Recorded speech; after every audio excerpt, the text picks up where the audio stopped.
आज बुकिनबाडीबाट हाम्रो गेस्ट आउनु भएको छ र उहाँ साथी पनि हो र मेरो ससुराल गाउँको पनि हो र उहाँले यो आइटम लिनु भएको छ।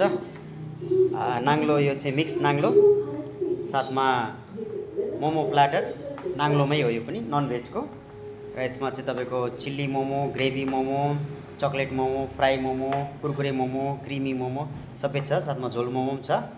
यसमा चाहिँ तपाईँको मिक्स छ, सबै मोमोजदेखि लिएर नुडल्स सबै छ। र तपाईँहरूलाई कस्तो लागिरहेछ?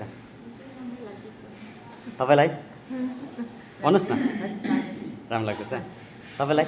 हामी त एकदम अब नाङ्लोको धेरै यो चर्चा हाम्रो यहाँ आदरणीय ज्वाइँको रेस्टुरेन्टमा आज हेमिल्टन कम्बो रेस्टुरेन्टमा धेरै भिडियो हेरिरहेको छु पेजमा कि आज त स्वयं म आफै भोलिदेखि शाखा हाम्रो सुरु हुन्छ। हजुर हजुर। र 1 महिना व्रत बसिन्छ र त्यस कारणले गर्दा 1 महिनाभन्दा पहिले चाहिँ अब भोलिदेखि औँसी पनि सुरु भयो र अब यो यसको बादमा त हामी त अब चिकनहरू खाइँदैन, त्यसले गर्दा एक्सपिरियन्स चाहिँ लिनु 1 महिना अब व्रत बस्नुभन्दा पहिल्यै आज चाहिँ एकदम भव्य रूपले सबैजना हामी अब सबैजना भेला भएको छौँ। हाम्रो सबै फ्यामिली छ आज।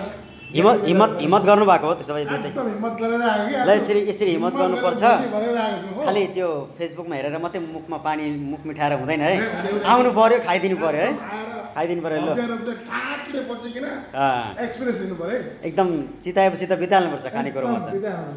देरी गर्नु हुँदैन यसमा कि उहाँहरूले अर्डर गर्नुभएको छ? सबैलाई हजुर हजुर। आउनुहोस् हेमिल्टन कम्बो रेस्टुरेन्टमा, सबैजना भिजिट गर्नुहोस्। हजुर। राम्रो छ यहाँको स्टाफदेखि लिएर सबै ओनरदेखि लिएर सबै राम्रो छ र तपाईँले यहाँको टेस्ट इज द बेस्ट हुन्छ है।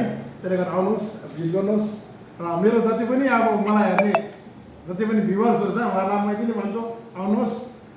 ज्वाइँको मेरो आफ्नै ज्वाइँको हो, आएर भिजिट गर्नुहोस्, तपाईँलाई एकदमै राम्रो हुन्छ। ल धेरै धेरै धन्यवाद तपाईँलाई एकदम राम्रो सल्लाह दिनुको लागि र राम्रो उयो गर्नुको लागि। र तपाईँहरू इन्जोय गर्नुहोस्, टेस्ट गरेर अनि फेरि बताउनुहोस् ल। टेकअपमा लाग्नु पऱ्यो है। ल ल हुन्छ, थ्याङ्क यू सो मच।